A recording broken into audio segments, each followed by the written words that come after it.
Being a CASA is important to me, and the reason for that is I myself was a foster child, and I aged out of the system at 18. I had a pretty transient childhood and settled in the local area as a teenager, and when I was in high school, my home life had kind of disintegrated into a pretty bad situation, and there were a lot of struggles happening with my biological mother behind closed doors, and that bubbled over into my school life.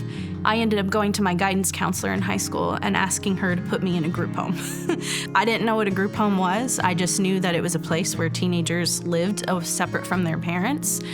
And in having that conversation with my guidance counselor, she asked me why I wanted to go to a group home. And I was raised to believe, what happens at home stays at home. So I didn't want to share my story with her in the beginning. And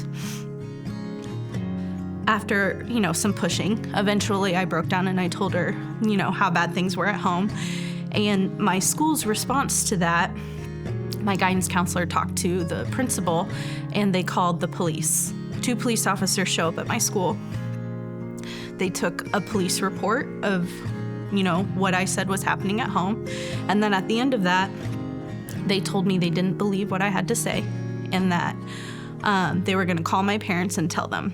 I ended up being sent back home with my mother. And I spent about a week and a half of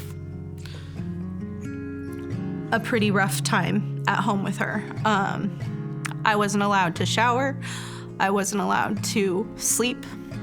I wore the same clothes to school every day. It was pretty rough. And during that time, both of my parents were aware that I turned them into the police. So I was either ignored or screamed at or physically abused. And it was a pretty rough time. After about 10 days of this, I showed up at school in the same clothes that I'd been wearing for a week and had a little bit of a breakdown. I was still going to school because it was the only break I got. And my friends kind of banded together and went and caused a ruckus with the principal of the high school and basically told them that it was their fault that I was going through this situation because they shouldn't have told my parents what I did.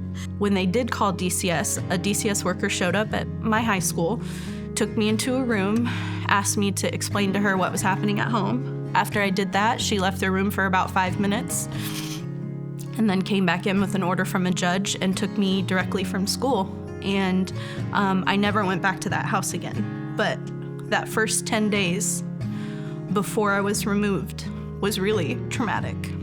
I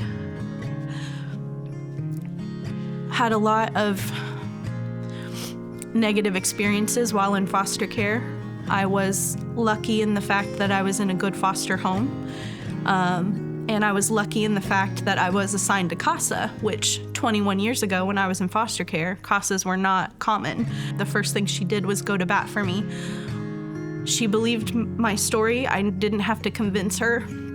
She asked me what I wanted, and she listened. So she was one of the few people that I felt was on my side 100%, and I felt that I could trust while going through a really hard time.